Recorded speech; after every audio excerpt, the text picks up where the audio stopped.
Thank y'all. As she said, my name is Saul Sounds. I want to thank y'all for having me out tonight. That piece that I actually shared with y'all is an intro to the new project that's coming out next week. It's entitled Waiting Room. But this next one, I appreciate y'all being here, but I want to talk to you.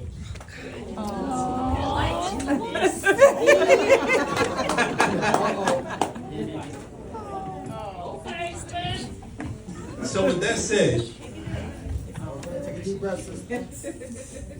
when asked the question, how do I define love?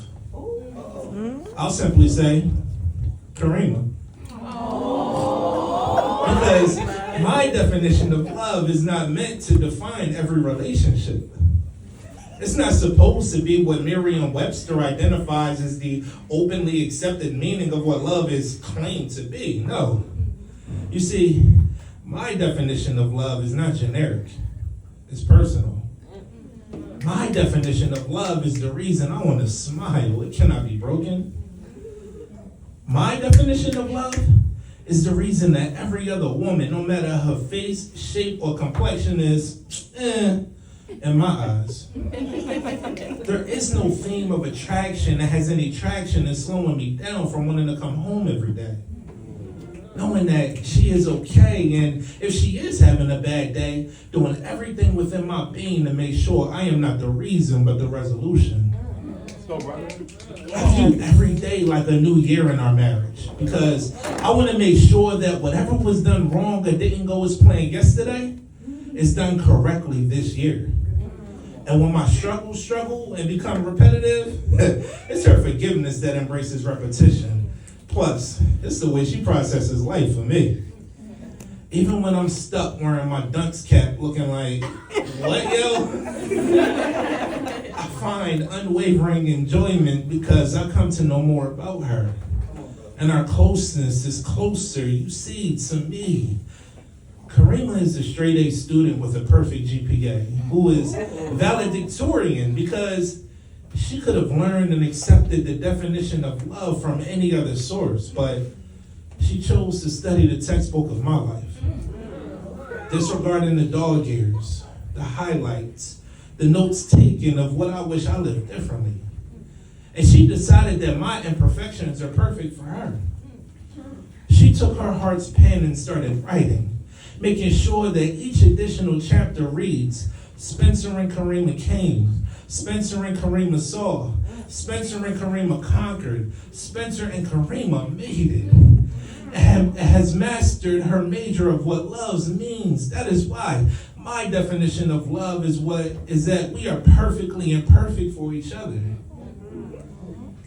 To put it in perspective,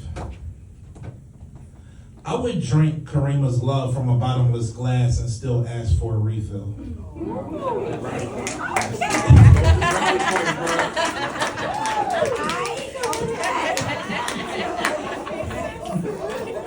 You about to get full in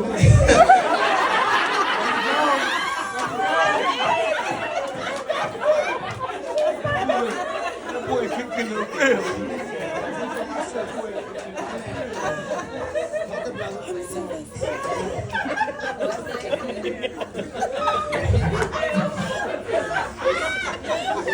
I would drink Karima's love from a bottomless glass and still ask for a refill.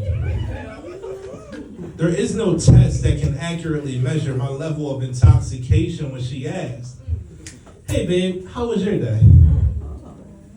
I savor every bite of her tireless efforts to care for my well-being. And if the Bible had pictures, there would be a photo of her in place of the verses written at Proverbs 31:10 through 31. To me, she is the closest to a materialized angel that I will see on this side of the new world, which makes sense since she has the supernatural ability to see who I really am through the burns, scars, and broken relationships that have molded me externally. She uses her emotional chisel to refurbish this disfigured formation of a man, and yet she doesn't desire to change who I am. At 1 Corinthians chapter 13, verse 8, it simply states, love never fails. Understandably so, because no man could definitively define love. Love defines itself to us.